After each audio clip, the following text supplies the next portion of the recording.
가정법원 계단에서 박서연은 고개를 숙여 손에 들린 이혼 확인 서류를 내려다보았다.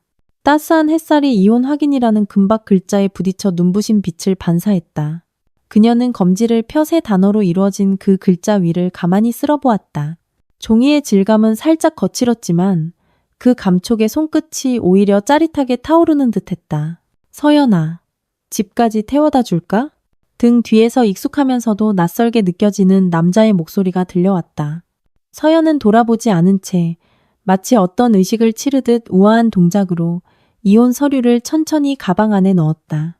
그녀는 가벼운 어조로 대답하는 자신의 목소리를 들었다. 아니, 괜찮아. 나 택시 타고 갈게. 마침내 그녀는 몸을 돌려 전 남편 이진우에게 의례적인 미소를 지어 보였다. 어차피 우리 이제 이혼했는데 안 그래? 진우의 미간이 찌푸려졌다. 서연에게는 너무나도 익숙한 표정이었다. 그가 그녀의 행동이 비이성적이라고 생각할 때마다 짓는 바로 그 표정. 7년간의 결혼 생활 동안 그녀는 그 표정을 질리도록 봐왔다. 처음에는 두려웠고 나중에는 무감각해졌다. 그리고 오늘 그 표정은 그저 우스꽝스러울 뿐이었다. 꼭 그렇게까지 해야겠어? 진우가 목소리를 낮췄다. 이혼했어도 친구로 남을 수는 있잖아. 서연은 하마터면 소리내어 웃을 뻔했다. 친구? 결혼 생활 내내 그녀에게 냉담한 폭력을 행사했던 이 남자가, 자신의 가족이 그녀를 모욕하도록 방관했던 이 남자가 이제 와서 친구로 지내자고? 그녀는 흩날리는 머리카락을 귀 뒤로 넘겼다. 햇살이 그녀의 정교한 귀걸이에 부딪혀 반짝였다. 진우 씨, 그녀가 나지막이 말했다. 내가 뭘 가장 후회하는지 알아? 진우는 당혹스러운 표정을 지었다. 당신과 더 일찍 이혼하지 못한 거. 서연은 미소를 지으며 말을 마쳤다. 그리고는 길가에 서 있던 택시를 향해 몸을 돌렸고 얼굴이 하얗게 질렸다가 붉어지기를 반복하는 진우를 그 자리에 남겨두었다. 택시는 가정법원에서 멀어져 갔다. 서연은 그제야 굳어있던 얼굴 근육을 풀었다. 그녀는 차창을 내려 초여름의 바람이 머리카락에 밴 향수 냄새를 흩날리게 했다. 백미러 속에서 가정법원 정문은 무거웠던 그녀의 결혼 생활처럼 점점 더 멀어져 갔다. 어디로 모실까요, 아가씨? 기사가 물었다.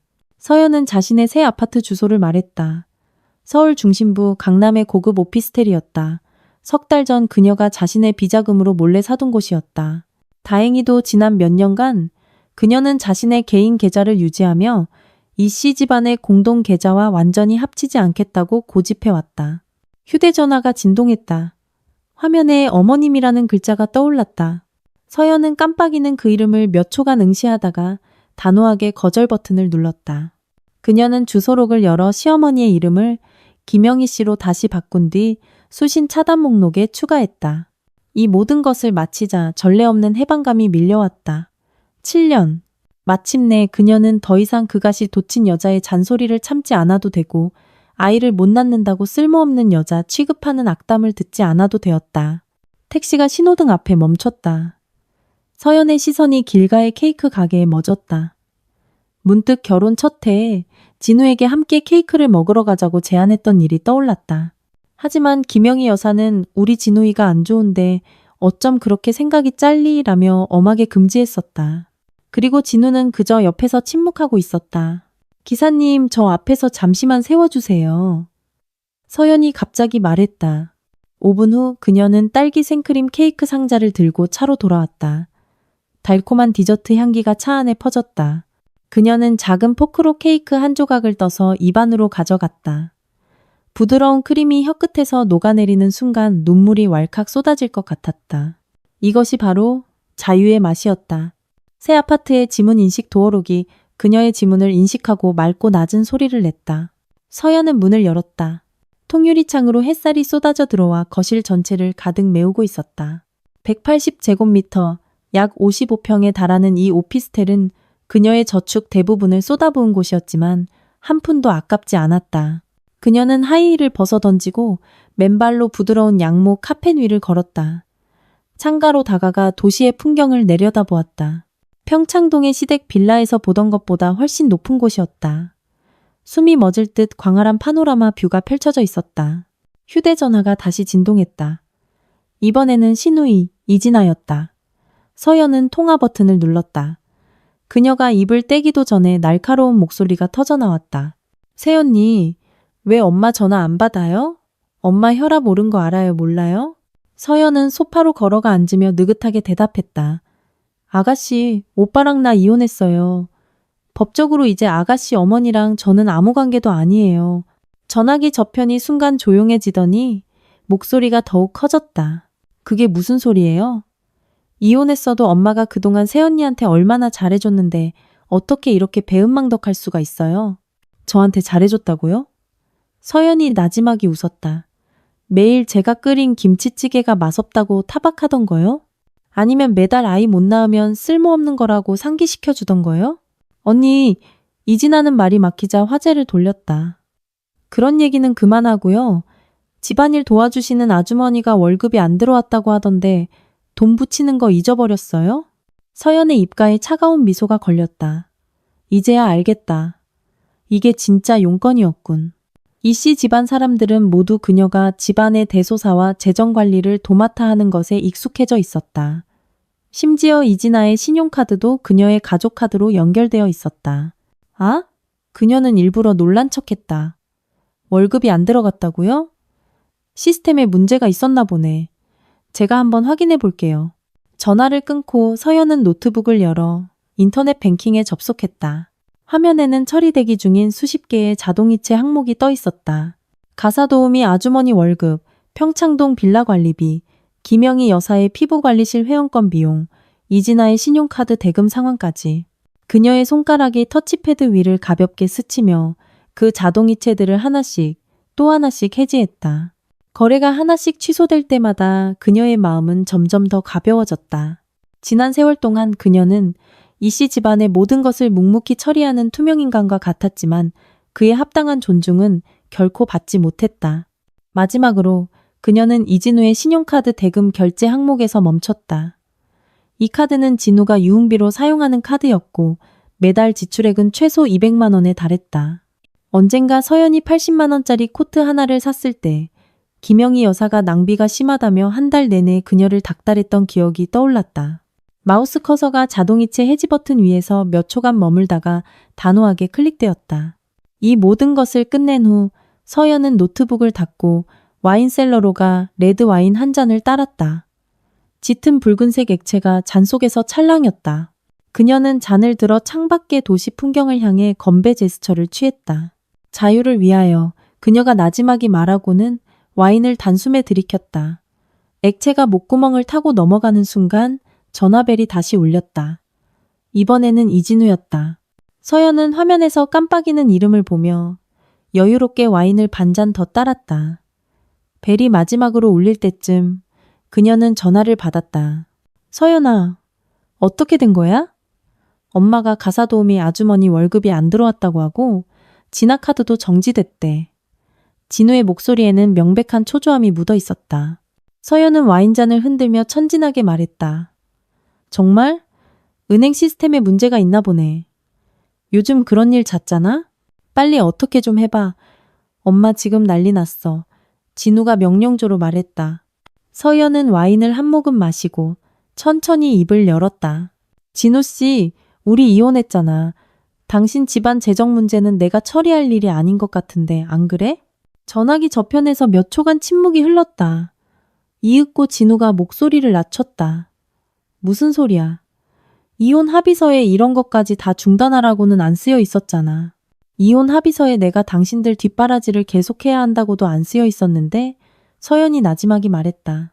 아, 참고로 평창동 빌라 관리비랑 공과금도 내 카드로 연결돼 있고 마침 오늘이 납부일이네. 박서연, 진우가 마침내 폭발했다. 너 지금 복수하는 거야? 서연은 창밖의 노을을 바라보며 입가에 희미한 미소를 띄었다.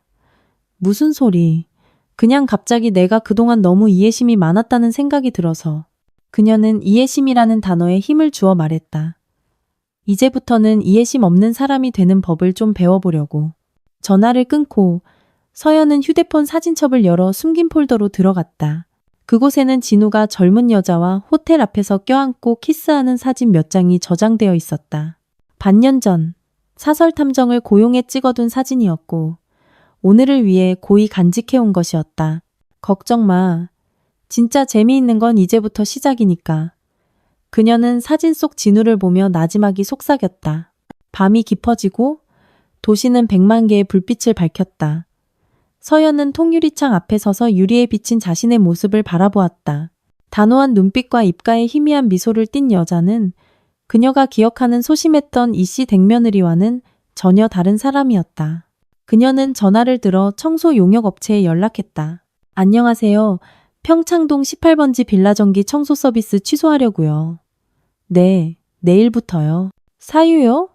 아, 그 집 주인이 바뀌어서요.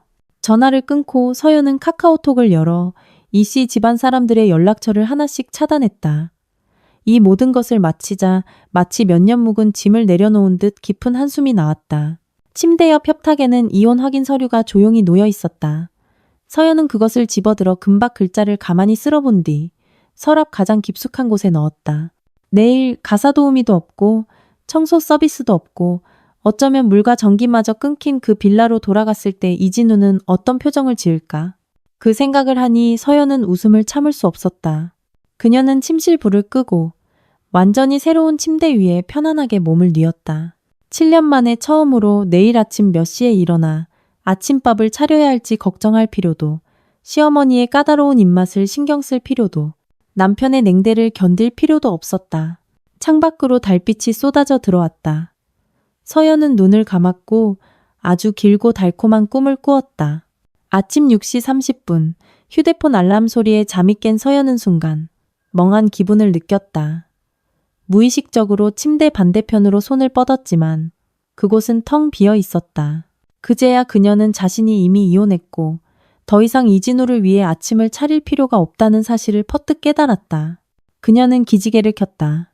실크 잠옷이 피부에 닿는 감촉이 어제 그녀가 해지했던 자동이체들을 떠올리게 했다. 입꼬리가 저절로 올라갔다. 그녀는 지금쯤 평창동 18번지 빌라가 어떤 아수라장일지 눈에 선했다. 서연은 맨발로 통유리창으로 다가가 커튼을 활짝 젖혔다. 막 떠오른 해가 온 도시를 황금빛으로 물들이고 있었다. 그녀는 심호흡을 하고 휴대폰을 들어 이 풍경을 찍어 카카오 스토리에 올렸다. 새로운 삶의 첫날, 이씨 집안 사람들을 포함해 누구도 차단하지 않은 채였다. 휴대폰을 내려놓자마자 바로 진동이 울렸다. 서연은 힐끗 쳐다보았다. 이진아였다. 그녀는 일부러 벨이 10번 이상 울리도록 기다렸다가 전화를 받았다. 박서연, 이게 무슨 짓이야? 이진아의 찢어지는 비명이 고막을 뚫을 뻔했다. 왜 내 신용카드가 정지된 건데? 나 오늘 친구들이랑 피부관리 예약해둔 거 몰라? 서연은 휴대폰을 귀에서 살짝 떼고 커피 머신으로 다가가 캡슐을 넣었다. 아가씨 좋은 아침. 오빠한테 얘기 못 들었어? 우리 이혼했잖아. 아가씨 가족카드도 당연히 정지해야지. 언니, 이진아는 말이 막히더니 목소리가 더 커졌다. 그럼 빨리 복구시켜줘. 나 중요한 약속 있단 말이야. 커피 향이 퍼지기 시작했다. 서연은 느긋하게 대답했다. 그건 좀 곤란하겠는데 그 카드 메인 카드가 내 개인 계좌거든? 아, 참고로 아가씨 지난달에 밀라노에서 산 루이비통 가방. 할부금도 그 카드로 연결돼 있었어. 전화기 저편에서 쿵 하는 소리가 들렸다. 마치 전화기를 책상에 내동댕이 치는 듯한 소리였다. 이어서 이진아의 히스테릭한 비명이 들려왔다. 오빠, 빨리 와봐. 이 미친 여자가. 서연은 단호하게 전화를 끊었다. 커피가 마침 다 내려졌다. 그녀는 설탕을 한 스푼 반 넣고 조심스럽게 저었다. 7년 만에 처음으로 이진우의 입맛에 맞추지 않고 자신이 좋아하는 달콤한 커피를 마실 수 있었다. 전화벨이 다시 울렸다. 이번에는 이진우였다. 서연은 커피를 한 모금 마시고 벨이 5번 울릴 때까지 기다렸다가 전화를 받았다. 박서연, 너 도대체 뭘 원하는 거야? 진우의 목소리는 분노를 억누르는 듯 낮게 깔려 있었다. 진아카드, 가사도우미 아주머니 월급, 그리고 빌라 관리비까지 왜 전부 다 중단된 거냐고? 서연은 발코니로 나갔다. 부드러운 바람이 그녀의 얼굴을 스쳤다. 진우 씨, 자기야. 어제 내가 아주 명확하게 말한 줄 알았는데 우리 이혼했어. 내가 당신 가족의 어떤 비용도 지불할 의무는 없어. 복수하는 거잖아. 진우가 이를 갈았다.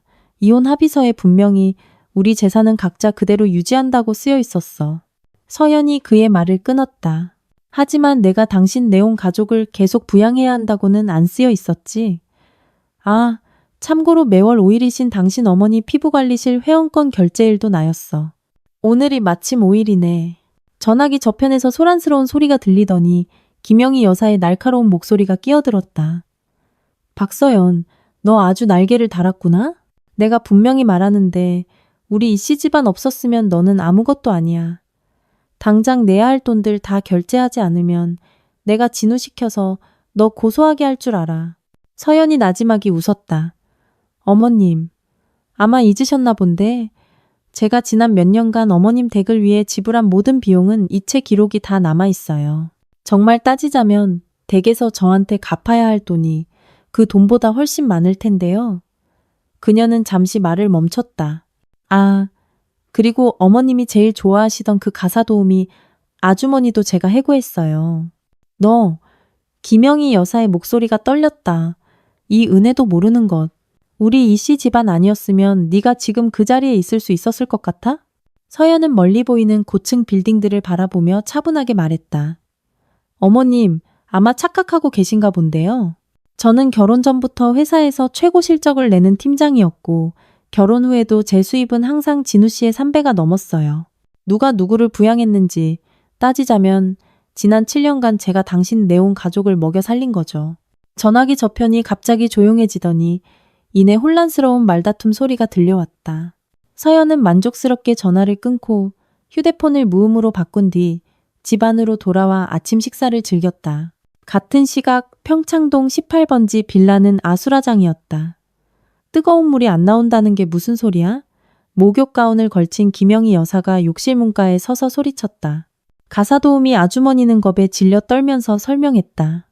사모님, 방금 관리사무소에서 사람이 왔는데 수도요금이 미납돼서 물을 잠갔다고 합니다. 말도 안 돼. 김영희 여사가 문틀을 손바닥으로 쳤다. 내가 이 집에서 20년을 살면서 수도 끊긴다는 소리는 들어본 적도 없어. 진우야, 진우야, 너 어디 갔니? 진우가 창백한 얼굴로 서재에서 뛰쳐나왔다. 엄마 방금 관리사무소에 전화해봤어요. 우리가 수도 요금을 3달, 전기 요금은 2달이나 안 냈대요. 그게 어떻게 가능해? 김영희 여사가 눈을 동그랗게 떴다. 그거 전부 다 박서연이 관리했잖아? 이진아가 머리를 산발한 채 위층에서 달려내려왔다.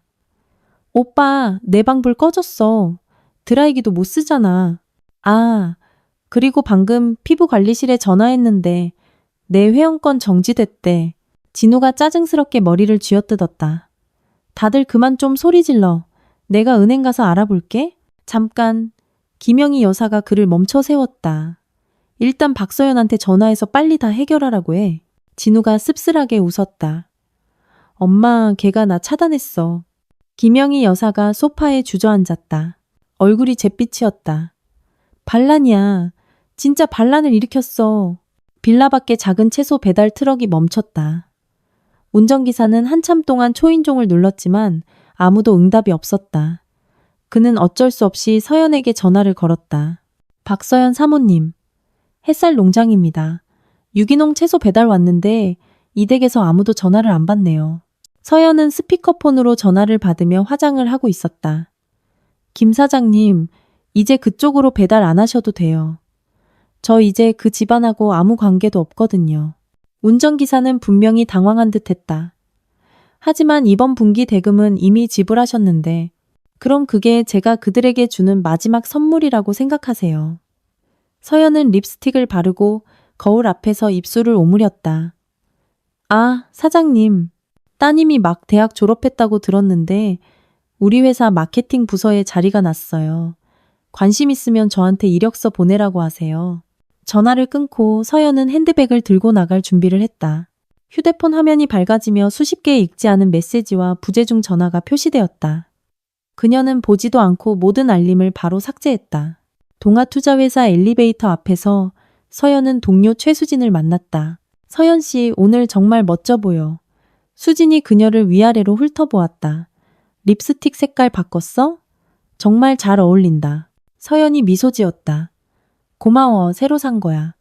그런데 주말에 시간 있어? 새로 생긴 분위기 좋은 이탈리안 레스토랑이 있다는데. 수진이 놀란 듯 눈썹을 치켜 올렸다. 네가 드디어 약속에 응하네. 전에는 내가 부를 때마다 집에 가서 밥해야 한다고 했잖아. 이제 그럴 필요 없어졌어. 서연이 엘리베이터에 오르며 말했다. 나 이혼했거든. 뭐? 수진이 눈을 동그랗게 떴다. 언제? 어제. 서연은 마치 날씨 얘기를 하듯 가볍게 말했다. 7년이면 이제 끝낼 때도 됐지? 엘리베이터가 28층에 도착했다. 서연이 내리자마자 비서 김민지가 황급히 맞이했다. 팀장님, 어떤 이 시성을 가진 여자분이 로비에서 소란을 피우며 팀장님을 만나게 해달라고 합니다. 팀장님 신우이라고 하던데요. 서연은 걸음을 멈추지 않고 말했다. 나 없다고 해. 계속 소란 피우면 보안팀 불러. 하지만 민지가 망설이며 말했다. 급한 용무가 있다고 하던데요. 서연이 멈춰서서 민지를 돌아보았다. 내 말 잘 들어. 지금부터 이 씨 성을 가진 사람이 나를 찾아오면 아무도 들여보내지 마. 이건 명령이야. 민지가 황급히 고개를 끄덕였다. 알겠습니다, 팀장님. 서연은 사무실로 들어가 문을 닫고 마침내 웃음을 참지 못했다. 그녀는 로비에서 발을 동동 구르고 있을 이진아의 모습이 눈에 선했다. 세상 물정 모르는 그 아가씨도 신용카드 없는 삶이 어떤 맛인지 드디어 알게 될 터였다. 그녀는 컴퓨터를 켜고 이메일을 정리하기 시작했다. 화면 오른쪽 하단에 새로운 메일 알림이 계속해서 떠올랐다. 대부분이 이진우에게서 온 것이었다.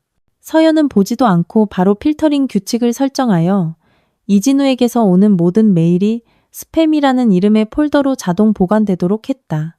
점심시간, 서연은 변호사 친구인 강지훈과 점심 약속을 잡았다. 그래서 드디어 해방된 거네. 지훈이 스테이크를 썰며 고개를 들어 물었다. 서연이 고개를 끄덕였다.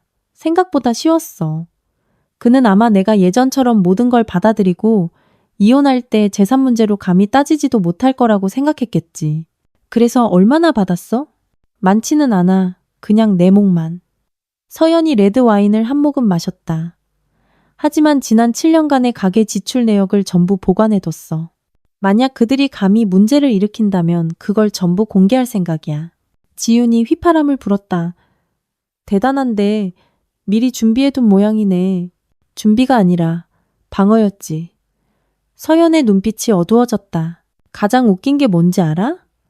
이혼할 때 진우 씨가 진지하게 지난 7년간 자기가 나를 먹여 살렸다고 하더라. 지우는 하마터면 레드 와인을 뿜을 뻔했다. 그가 널 먹여 살렸다고? 내 연봉이 그의 3배는 되는 걸로 기억하는데? 맞아. 하지만 난 돈을 바로 가족 공동 계좌로 이체했고 내가 관리했지. 시간이 지나면서 그들 가족 전부가 돈은 진우 씨가 버는 거라고 생각하게 된 거야. 서연이 차갑게 비웃었다. 이제 그들이 현실을 깨달을 시간이 온 거지. 회사로 돌아오자 안내 데스크 직원이 조심스럽게 그녀를 멈춰 세웠다. 팀장님, 아까 이진우 씨가 와서 2시간 동안 기다리다가 갔습니다. 서연이 눈썹을 치켜 올렸다. 뭐라고 하던가? 그가 만약 팀장님이 전화를 받지 않으면 고소하겠다고 했습니다. 안내 데스크 직원의 목소리가 점점 작아졌다. 서연이 웃었다. 상기시켜줘서 고마워요. 다음에 그가 또 오면 바로 보안팀을 부르세요. 오후 3시 서연은 회의를 진행하고 있었다. 휴대폰이 갑자기 진동했다. 모르는 번호였다. 그녀는 잠시 망설였지만 그래도 전화를 받았다. 박서연, 드디어 전화를 받았구나. 이진우의 목소리였다. 그는 지쳐 보였다. 도대체 뭘 원하는 거야? 지금 집이 엉망진창이야. 가사 도우미 아주머니는 그만두고 물도 전기도 안 나와서 엄마가 혈압이 오르셨다고. 회의실의 다른 사람들이 모두 서연을 쳐다보았다. 그녀는 미안하다는 제스처를 취하고 복도로 나갔다. 진우 씨, 모르는 번호로 전화하는 건 참 창의적이네. 하지만 어제 내가 아주 명확하게 말한 줄 알았는데. 서연아, 이러지 마. 진우의 어조가 갑자기 부드러워졌다. 우리 그래도 부부였잖아. 엄마는 연세도 있으신데 이런 충격을 견디기 힘들어하셔. 서연은 창가에 기대어 개미처럼 작은 아래의 보행자들을 내려다보았다. 진우 씨, 우리 결혼 3년 차에 우리 엄마가 아파서 입원하셨던 거 기억나? 내가 일주일 휴가 내고 집에 가서 돌봐드리고 싶다고 했을 때 당신 엄마가 뭐라고 했지? 전화기 저편이 침묵했다. 그녀는 시집간 딸은 출가 외인이고 이제 너는 이씨 집안 사람이라고 했지. 그리고 당신, 내 소중한 남편은 병원에 한 번도 찾아오지 않았어. 서연의 목소리는 차분했다. 이제 와서 나한테 우리가 부부였다고 말하는 거야?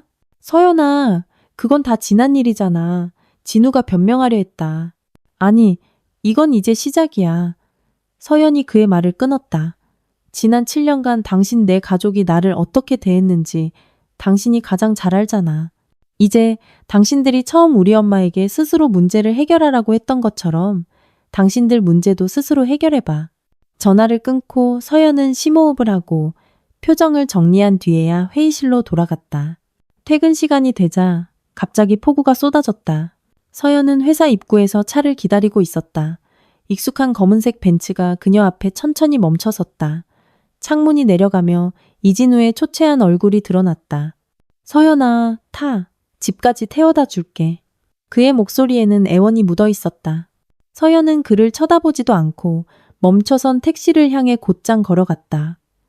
서연아, 진우가 차에서 뛰쳐나와 빗속에서 그녀의 길을 막아섰다. 우리 얘기 좀 할 수 있을까? 딱 10분만. 비가 서연의 머리끝을 적셨다. 그녀는 한때 깊이 사랑했던 남자를 차갑게 바라보았다. 이진우, 7년이야. 당신은 나와 얘기할 수 있는 수많은 10분을 가졌었어. 지금은 너무 늦었어. 그녀는 몸을 돌려 택시에 올라탔고 이진우를 빗속에 남겨두었다. 그의 양복은 비에 젖어 그를 비참하게 만들었다. 택시는 회사 건물을 떠났다. 서연은 뒷유리창을 통해 점점 작아지는 그 모습을 바라보았다. 그녀의 마음속에는 상상했던 통쾌함이 없었다. 그녀는 복수가 기쁨을 가져다 줄 것이라고 생각했지만 이 순간 그녀는 깊은 피로와 공허함만을 느꼈다. 전화벨이 다시 울렸다. 강지윤이었다. 서연아, 무슨 일인지 맞춰봐. 방금 소식 들었는데 이진훈의 회사 대형 프로젝트가 공급망 문제로 엎어졌대. 지윤의 목소리에는 흥분이 묻어 있었다. 듣자 하니 그가 회사 자금을 횡령해서 지방 구멍을 막았다고 하더라. 지금 이사회에서 그를 조사하려고 한대. 서연은 창밖의 비를 바라보며 나지막이 말했다. 안타깝네. 전화를 끊고 그녀는 창문을 열어 빗방울이 안으로 들어와 그녀의 얼굴을 적시게 했다. 7년간의 결혼 생활이 이 비에 완전히 씻겨 내려가는 것 같았다. 내일 이진우는 이사회의 조사를 받게 될 것이고 김영희 여사는 직접 수도 요금과 전기 요금을 내야 할 것이며 이진아는 그 루이비통 가방을 반품해야 할 것이다. 그리고 서연은 진정으로 그녀 자신에게만 속한 삶을 맞이할 것이다. 비는 더욱 거세게 쏟아졌다. 택시는 모든 과거를 뒤로한 채 먼 곳으로 달려갔다. 사흘간 계속되던 비가 마침내 그쳤다. 서연은 커튼을 걷었다. 햇살이 황금빛 폭포처럼 쏟아져 들어왔다. 그녀는 기지개를 켰다. 실크 잠옷이 피부를 스치는 감촉이 기분 좋은 시원함을 선사했다. 휴대폰 화면이 밝아지며 20통이 넘는 부재중 전화가 표시되었다. 모두 이진우와 그의 가족들의 각기 다른 번호에서 온 것이었다. 참 끈질기네. 서연은 나지막이 웃으며 휴대폰을 무음으로 바꾸고 욕실로 들어갔다. 따뜻한 물이 그녀의 몸을 감쌌다. 수증기가 거울에 서렸다. 그녀는 손을 뻗어 김서린 곳을 닦아냈다. 거울 속에는 단호한 눈빛과 입가에 희미한 미소를 띤 여자가 비쳤다. 7년 만에 처음으로 그녀는 아침 6시에 일어나 온 가족의 아침을 차릴 필요도, 시어머니가 죽의 온도를 트집 잡을까 걱정할 필요도, 시누이가 자기 옷차림에 대해 가시돋침말을 하는 것을 참을 필요도 없었다. 머리를 말리고 서연은 옷장을 열었다. 그 안에는 지난 몇 달간 그녀가 몰래 사둔 새 옷들이 깔끔하게 걸려 있었다. 더 이상 이씨 집안의 미적 기준에 맞추기 위해 보수적인 디자인을 고를 필요 없이 재단이 깔끔하고 색상이 화려한 프로페셔널한 정장들을 선택할 수 있었다. 그녀는 짙은 남색의 원피스 정장을 고르고 진주 귀걸이를 착용했다. 거울 속 여자는 자신감 넘치고 우아해 보였다. 갑자기 초인종이 울렸다.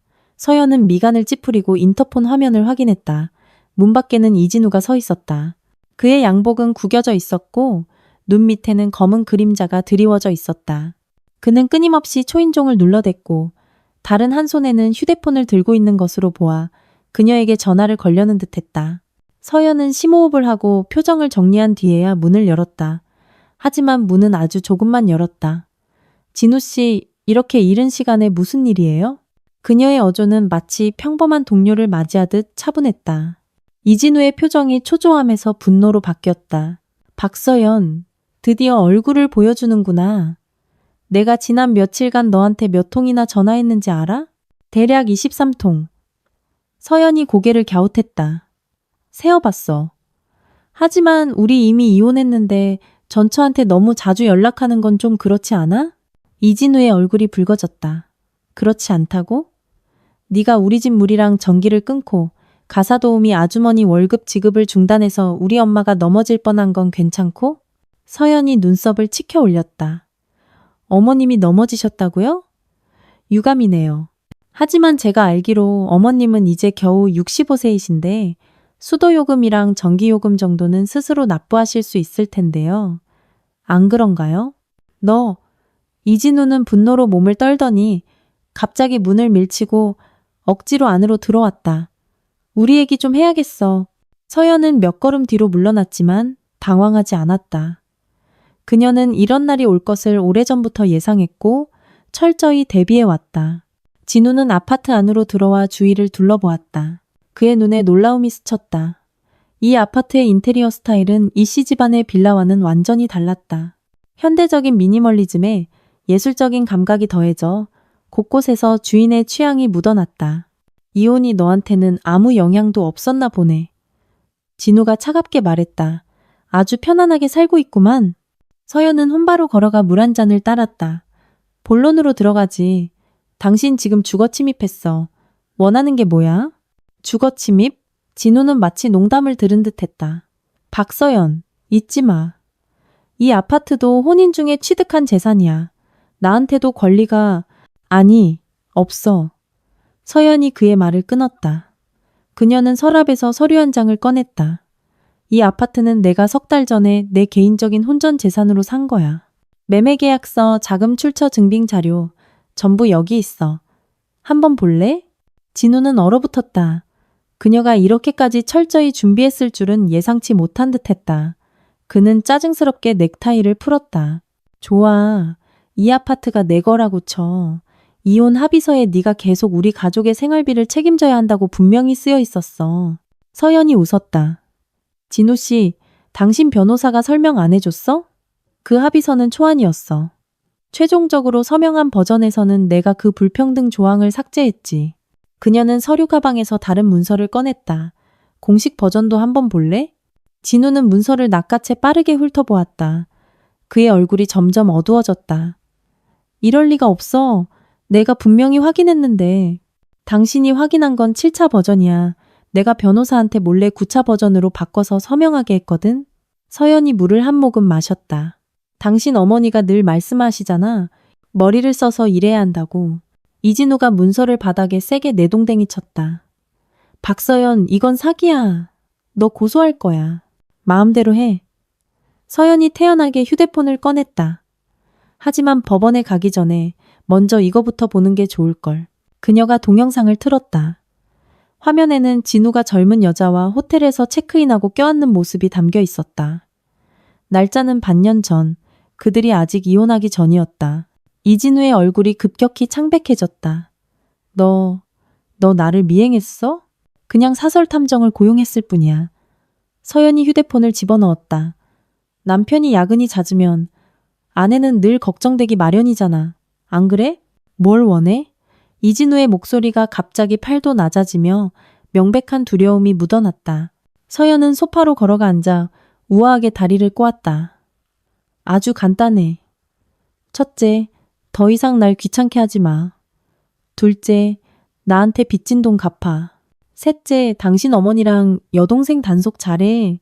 내 앞에 나타나지 못하게. 돈? 무슨 돈? 이진우가 미간을 찌푸렸다. 서연은 커피 테이블 밑에서 두꺼운 서류철을 꺼냈다. 지난 7년간 내가 당신 내 가족을 위해 지불한 비용이야. 가사도우미 월급, 빌라 관리비, 당신 어머니 피부 관리실 카드, 당신 여동생 쇼핑 비용.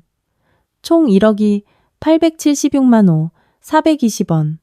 푼돈은 뺐어. 이진우가 눈을 동그랗게 떴다. 너 미쳤어? 그건 공동생활비잖아. 아니, 그건 당신네 이씨 집안의 지출이야.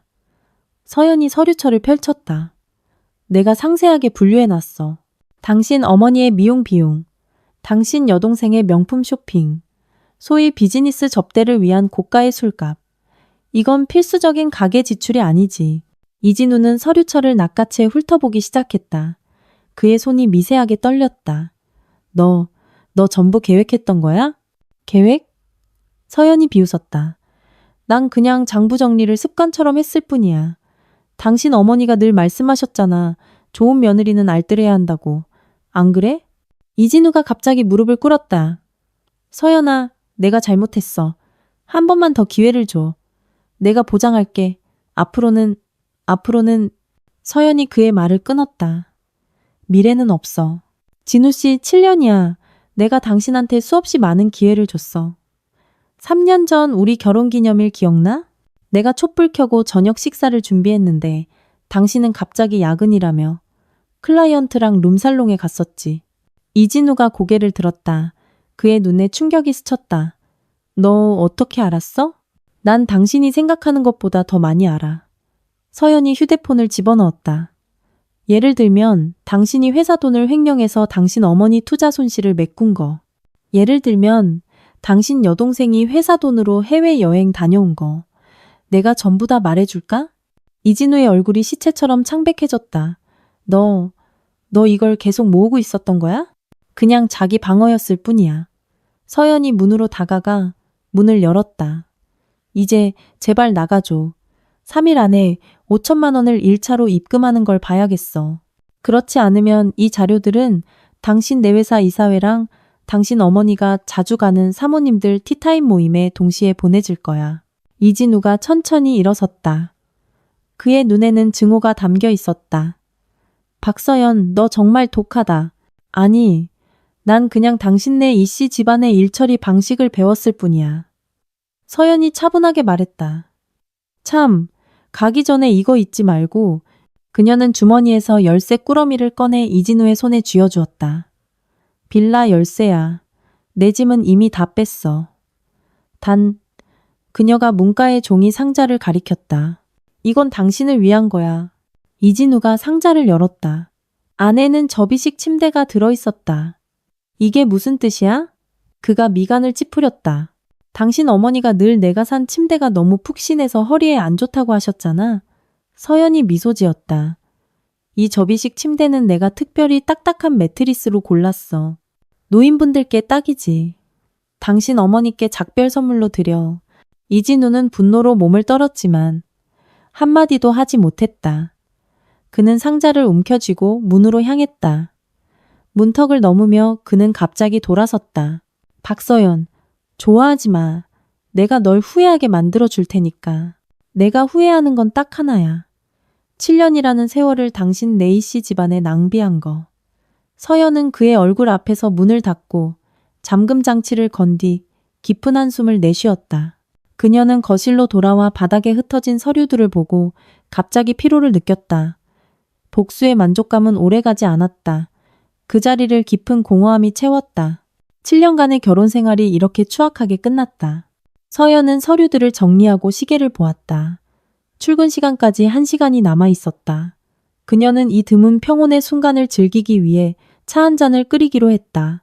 주전자가 막 끓자 다시 초인종이 울렸다. 서연은 미간을 찌푸리며 이진우가 다시 돌아왔다고 생각했다. 인터폰 화면을 확인하자 문 밖에는 택배 기사가 서 있었다. 박서연님 앞으로 온등기입니다. 기사가 두툼한 봉투를 내밀었다. 서연은 서명하고 봉투를 열었다. 안에는 이진우가 여러 다른 여자들과 함께 있는 다양한 사진들이 들어있었다. 사진의 날짜는 3년에 걸쳐 있었다. 위에는 쪽지가 한 장 있었다. 이씨 집안과 사이가 틀어졌다고 들었습니다. 이게 도움이 될지도 모르겠군요. 친구가. 서연은 사진들을 훑어보았다. 그녀의 마음속에는 큰 감흥이 없었다. 그녀는 오래전부터 이진우가 바람을 피운다고 짐작했지만 이렇게 자주, 이렇게 대놓고 할 줄은 몰랐다. 그녀는 사진들을 치워 서랍에 넣었다. 이게 마지막 보험이야. 부디 쓸 일이 없기를. 휴대전화가 진동했다. 비서 김민지였다. 팀장님, 이렇게 이른 시간에 죄송합니다. 방금 공지를 받았는데 오늘 10시에 이씨 집안 회사와의 협력 프로젝트에 대해 논의하기 위한 긴급 이사회가 열린다고 합니다. 서연이 눈썹을 치켜 올렸다. 이씨 집안 회사? 네. 듣자 하니 공급망에 문제가 생겼다고 합니다. 저희 리스크 관리 부서에서는 협력을 중단할 것을 권고하고 있습니다. 서연의 입꼬리가 살짝 올라갔다. 김 이사님께 제 시간에 참석하겠다고 전해줘요. 전화를 끊고 서연은 빠르게 화장을 하고 가방을 들고 집을 나섰다. 엘리베이터가 주차장으로 내려갔다. 그녀가 막 자신의 차로 다가갔을 때 익숙한 인형이 기둥 뒤에서 튀어나왔다. 이진아였다. 박서연. 이진아가 그녀에게 달려왔다. 화장은 번져 있었고 눈은 퉁퉁 부어 있었다. 이제 만족해? 내 신용카드는 정지되고 피부 관리실에서는 쫓겨나고 친구들은 나를 비웃어. 서연은 태연하게 차키 버튼을 눌렀다. 아가씨, 이제 25살이야. 스스로 돈 벌어서 생활할 때도 됐지. 거짓말. 이진아가 소리쳤다. 네가 아니었으면 내가 어떻게 이 지경까지 됐겠어? 어젯밤에 내가 얼마나 창피했는지 알아? 레스토랑에서 계산도 못했다고. 서연이 차문을 열었다. 참 난처했겠네. 하지만 작년 내 생일 때 네가 사람들 앞에서 나더러 늙은 여자가 젊은 척한다고 했던 거 기억나. 그때는 안 창피했어? 이진아는 말이 막히더니 히스테릭하게 서연의 팔을 붙잡았다. 난 몰라. 당장 내 신용카드 복구시켜줘. 안 그러면 뭐. 서연이 차갑게 그녀의 손을 뿌리쳤다. 오빠한테 가서 일러 바칠 거야? 아니면 엄마한테 가서 울 거야? 정신 차려. 아가씨. 아무도 널 도와줄 수 없어. 이진아가 갑자기 가방에서 가위를 꺼냈다. 네가 날 살게 두지 않으면 나도 널 살게 두지 않을 거야. 그녀는 서연의 차로 달려들어 가위로 차체를 긁어버렸다. 주차장에 날카로운 긁히는 소리가 울려 퍼졌다. 서연은 아끼는 차에 생긴 끔찍한 흠집을 놀라울 정도로 차분하게 바라보았다. 그녀는 휴대폰을 꺼내 녹음을 시작했다. 계속해. 몇 번 더 긁어봐. 서연의 목소리는 무섭도록 차분했다. 타인의 재물을 고의로 손괴하면 3년 이하의 징역, 교정노동 또는 벌금형에 처해져. 내가 우연히 좋은 변호사를 몇 명 알거든. 가위를 든 이진아의 손이 허공에서 멈췄다. 그녀의 얼굴이 창백해졌다. 너 감히 경찰에 신고할 거야? 못할 거 뭐 있어? 서연이 계속 녹음했다. 아, 그리고 말하는 걸 잊었네. 이 주차장에는 24시간 CCTV가 있어. 네 행동은 이미 다 찍혔어. 이진아의 손이 떨렸다. 가위가 쨍그랑 소리를 내며 바닥에 떨어졌다. 나는 그냥 뭐? 충동적이었다고? 서연이 휴대폰을 집어넣었다. 아가씨 25살이야. 이제 자기 행동에 책임질 때도 됐어. 소란을 듣고 보안 요원들이 달려왔다. 서연은 간략하게 상황을 설명했다. 이진아가 끌려가면서 소리쳤다. 박서연, 너 곱게 죽지 못할 거야. 우리 이씨 집안이 널 가만두지 않을 거야. 서연은 고개를 저으며 자동차 서비스 센터에 전화해 견인차를 부르고 택시를 불러 회사로 향했다. 택시 안에서 그녀는 이진우에게서 온 문자를 받았다. 내 동생한테 무슨 짓을 한 거야? 방금 경찰에 연행됐어. 서연은 답장했다. 네 동생이 내 차를 손괴했어. 영상 증거도 있고. 걔를 구하고 싶으면 보상금이랑 변호사 비용 준비해. 이 메시지를 보내고 그녀는 이진우의 새로운 번호도 차단했다. 이사회 회의실에서는 동아투자와 이씨그룹의 협력 제안에 대한 논의가 한창이었다. 서연은 조용히 듣고 있다가 누군가 그녀의 의견을 묻자 입을 열었다. 재무총괄 책임자로서 저는 리스크 관리 부서의 권고를 지지해야 합니다. 서연이 노트북을 열었다. 지난 3개월간 이씨그룹의 자금 흐름에 이상이 있습니다. 심각한 재무 리스크가 존재합니다. 상세한 데이터는 이미 여러분 각자의 이메일로 보내드렸습니다. 회장이 서류를 보며 미간을 점점 찌푸렸다. 이 데이터는 매우 상세하군요. 박 팀장 어디서 입수했습니까? 서연이 미소 지었다. 직업적 감각이랄까요? 사실 여러분은 아마 제가 이씨 집안과 어떤 관계인지 모르실 겁니다. 이진우 씨는 제 전남편입니다. 어제 저희는 이혼 서류에 도장을 찍었습니다. 회의실에 웅성거림이 일었다. 그렇다면 이 자료들은 김 이사가 말을 더듬었다.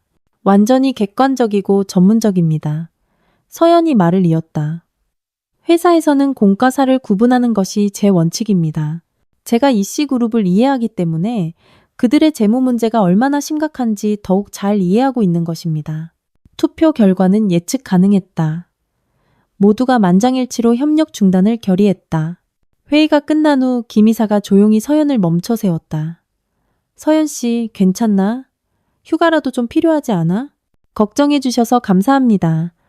괜찮습니다. 서연이 미소 지었다. 사실 지금처럼 기분이 좋았던 적은 없었어요. 집으로 돌아오는 길에 서연은 아파트 문 앞에 놓인 봉투를 보았다. 안에는 5천만 원짜리 수표 한 장과 쪽지가 들어 있었다. 1차 입금. 진아에 대한 고소를 취하해줘. 이진우. 서연은 수표를 들고 변호사에게 문자를 보냈다. 이진아 씨 사건은 합의로 처리 가능합니다. 그녀는 아파트 안으로 들어가 문을 닫고 하이힐을 옆으로 던졌다. 오늘의 승리는 상상했던 통쾌함보다는 말할 수 없는 피로감을 가져다 주었다. 복수는 거울처럼 지난 7년간 자신이 얼마나 어리석고 약했는지를 비추고 있었다. 서연은 서류들을 정리하고 시계를 보았다. 출근 시간까지 1시간이 남아 있었다. 그녀는 이 드문 평온의 순간을 즐기기 위해 목욕을 하기로 했다. 주전자가 막 끓자 다시 초인종이 울렸다. 서연은 미간을 찌푸리며 이진우가 다시 돌아왔다고 생각했다. 인터폰 화면을 확인하자 그곳에는 비서 김민지가 커다란 흰 장미 꽃다발을 들고 서 있었다. 팀장님, 좋은 아침입니다. 민지가 환한 미소로 꽃다발을 내밀었다. 안내 데스크에서 방금 배달된 꽃이라고 하더라고요. 마침 제가 기자회견 때문에 팀장님 모시러 와서 가져왔어요. 서연은 꽃다발을 받아들고 카드를 꺼냈다. 직접 사과할 기회를 찾고 있습니다. 이진우. 그녀는 차갑게 비웃고는 문가의 쓰레기통에 꽃다발을 던져버렸다. 버려요. 나 알레르기 있어요. 그녀가 어리둥절한 민지에게 말했다. 기자회견은 몇 시에 시작하죠? 10시? 신라호텔에서요. 민지가 엘리베이터로 향하는 서연의 뒤를 황급히 따랐다. 참, 팀장님. 언론에서 이진우 씨가 기자회견장에 올지도 모른다는 소식이 있어요. 서연이 엘리베이터 버튼을 눌렀다. 그녀의 입꼬리가 살짝 올라갔다. 그럼 더 좋죠. 신라호텔 연회장에는 사람들로 가득했다. 오늘은 민베스트의 신규 프로젝트 발표회가 열리는 날이었고 서연은 재무총괄 책임자로서 주요 발표자 중 한 명이었다. 그녀가 대기실로 들어서자 몇몇 동료들이 즉시 그녀를 둘러쌌다. 팀장님, 괜찮으세요? 마케팅 부장인 최수진이 걱정스럽게 물었다. 그 뉴스들 괜찮아요? 서연이 미소 지으며 연설문을 정리했다. 그런 사적인 문제들이 업무에 영향을 미치진 않을 거예요. 수진이 목소리를 낮췄다. 듣자 하니 이진우 씨가 조사를 받으러 끌려갔다고 하던데요. 방금 기자들이 입구에서 경찰차를 찍었어요. 서연이 눈썹을 치켜 올렸다. 그건 새로운 정보네요. 그가 이사회에 제출한 자료들이 제가 생각했던 것보다 더 효과적이었나 보네요. 기자회견은 정시에 시작되었다. 서연이 무대에 오르자 카메라 플래시가 즉시 터져 나왔다. 오늘 그녀는 우아한 흰색 정장을 입고 있었는데 이는 그녀의 백옥 같은 피부를 더욱 돋보이게 했다. 그녀의 입술은 밝은 빨간색 립스틱으로 칠해져 자신감을 발산했다. 민베스트의 기자회견에 와주신 모든 분들께 감사드립니다. 서연이 막 입을 열었을 때 회장 뒤편에서 소란이 일었다. 어느새 이진우가 입구에 나타나 있었다. 그의 양복은 구겨져 있었고 넥타이는 삐뚤어져 있었다. 그는 보안 요원을 밀치고 큰 소리로 외쳤다. 박서연, 나와.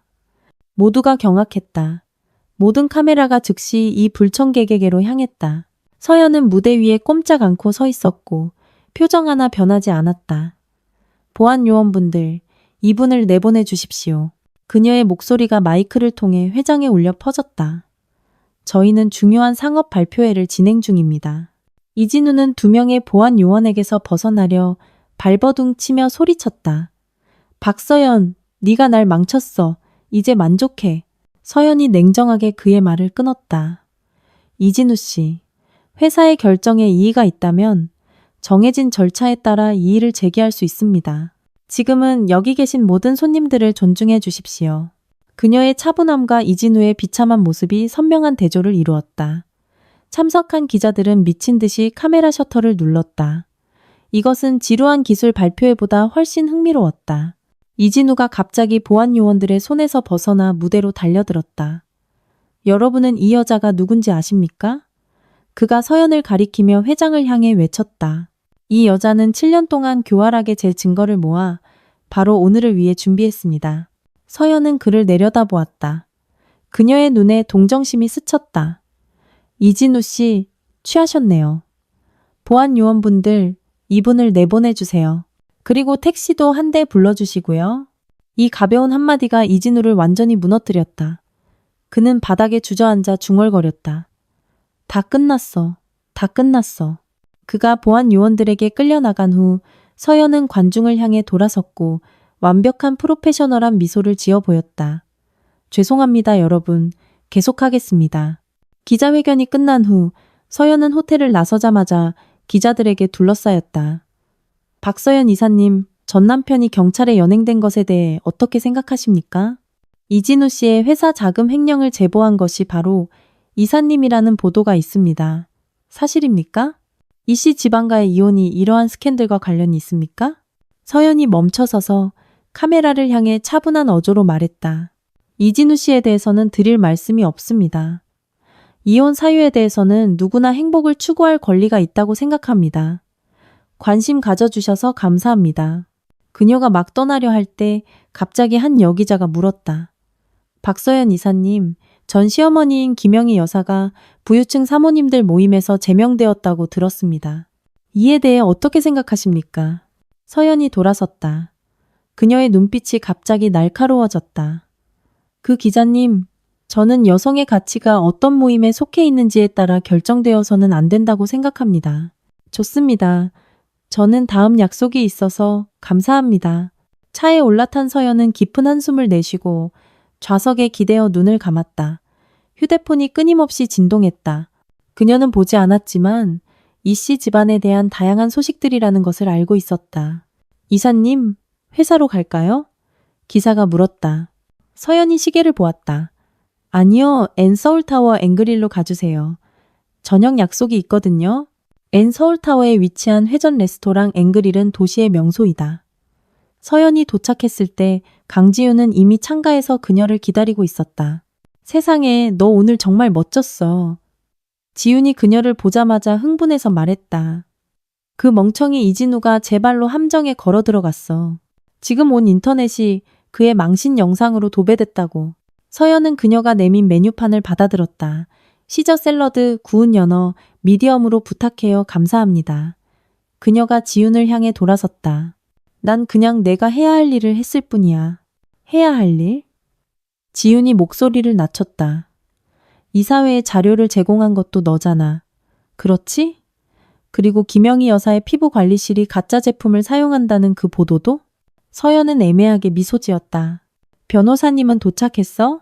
바로 그때 우아한 정장 차림의 중년 남성이 다가왔다.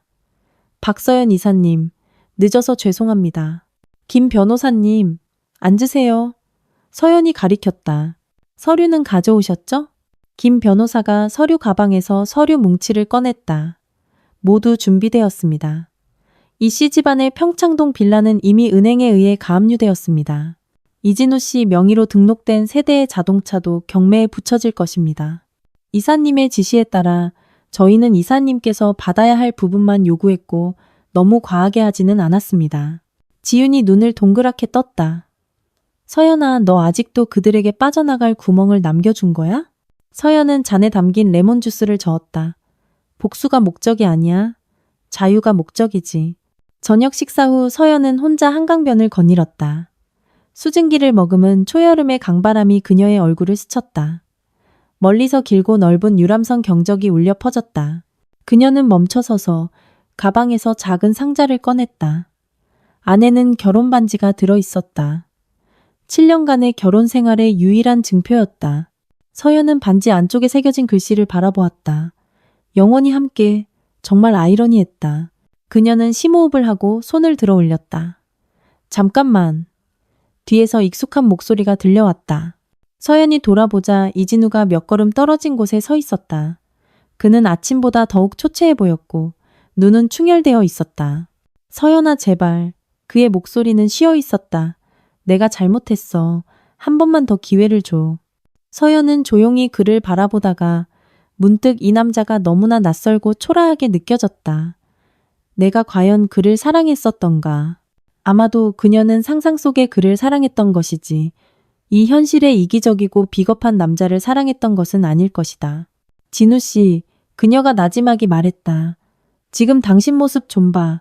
7년 전 내가 결혼했던 그 활기차고 유망했던 젊은이는 어디 갔어? 이진우가 고개를 떨궜다. 나도 모르겠어. 나는 알아. 서연이 강을 향해 돌아섰다. 그는 당신 어머니의 과도한 사랑, 당신 여동생의 의존, 그리고 당신 자신의 탐욕에 의해 파괴됐어. 그리고 나는 당신 내 가족에 의해 파괴될 뻔했고. 서연아, 그만해. 서연이 그의 말을 끊었다. 우리 사이에 더 이상 할 얘기는 없어. 지금부터 제발 내 앞에 다시는 나타나지 마. 그 말을 마치고 그녀는 손을 들어 올렸다. 결혼 반지가 햇빛 아래서 밝은 호선을 그리며 출렁이는 강물 속으로 떨어져 순식간에 사라졌다. 이진우는 강물을 멍하니 바라보다가 갑자기 무릎을 꿇고 얼굴을 감싼 채 오열했다. 서연은 돌아보지 않고 떠났다. 그녀의 하이힐이 나무 데크 위를 두드리며 마치 이 결혼의 장송곡처럼 맑은 소리를 냈다. 저녁에 집에 돌아온 서연은 오랫동안 뜨거운 목욕을 하고 TV를 켰다. 지역 뉴스에서는 이씨 집안의 최근 소식을 전하고 있었다. 오늘 이씨 그룹이 파산을 선언했습니다. 전 부사장인 이진우 씨는 공금 횡령 혐의로 구속되어 조사를 받고 있습니다. 그의 어머니인 김영희 여사는 오랫동안 피부관리실에서 가짜 제품을 사용하여 고객을 기만한 것으로 보도되었습니다. 서연은 TV를 끄고 발코니로 나갔다. 밤의 도시는 별처럼 아름다웠다. 그리고 그녀는 마침내 자유롭게 숨을 쉴 수 있었다. 휴대폰 화면에 메시지가 떴다. 회사 단체 채팅방의 메시지였다. 이사회에서 은퇴하는 김 이사를 대신하여 그녀를 부사장으로 승진시키기로 결정했다는 내용이었다. 그녀는 간단하게 감사합니다라고 답하고 휴대폰을 무음으로 바꿨다. 오늘 저녁, 그녀는 그저 이 오래 기다려온 평온을 조용히 즐기고 싶었다. 침대 옆 협탁에는 여전히 이혼 확인 서류가 놓여 있었다. 서연은 그것을 집어들어 금박 글자를 가만히 쓸어보고 서랍 가장 깊숙한 곳에 잠가두었다. 이것은 단순히 결혼의 끝이 아니라 새로운 삶의 시작이었다. 창밖에는 보름달이 밝게 빛나고 있었다. 내일은 다시 해가 뜰 것이고 그녀의 삶은 마침내 온전히 그녀 자신의 것이 될 것이다.